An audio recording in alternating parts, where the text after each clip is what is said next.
দুপুরে মেনু হয়ে গেছে? হ্যাঁ। চলো তাহলে দেখিয়ে দিয়েছে কি বানিয়েছো। এই যে ভাত বেড়ে নিয়েছি আগেই, আর এরপরে এই যে লাল শাক, দেখো ছোলা দিয়ে বানিয়েছি এটা লাল শাক। আর এটা হচ্ছে ইয়ে ডাল, টক ডাল বানিয়েছি, টক ডাল। আর এটা হচ্ছে এই ডিম দিয়ে আলু আলু মাখা করেছি। আর এটা হচ্ছে শসা। শসা।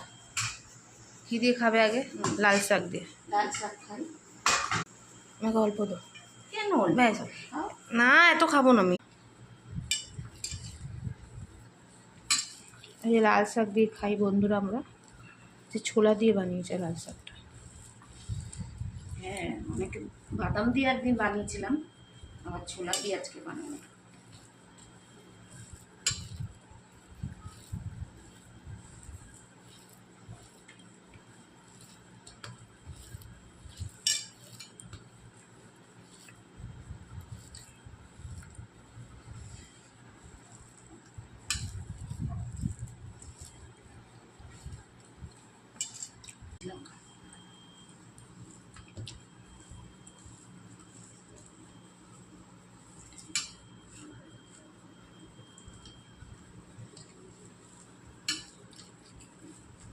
আগে শাক দিয়ে খাচ্ছে।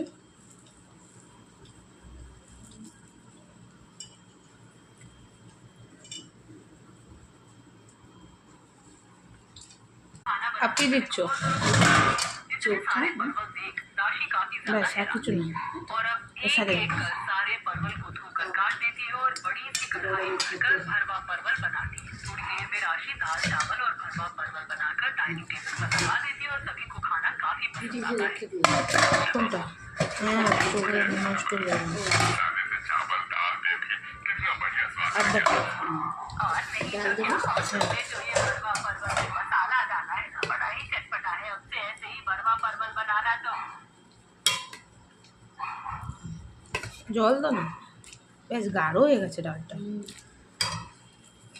একটা প্লেট তো ছোট প্লেট একটা, এটা রাখবো ক্ষীরাটা খেতে পারে সাইডে করে। দেখো বন্ধুরা টক ডাল দিয়ে মেখা আজকে ডিম দিয়ে।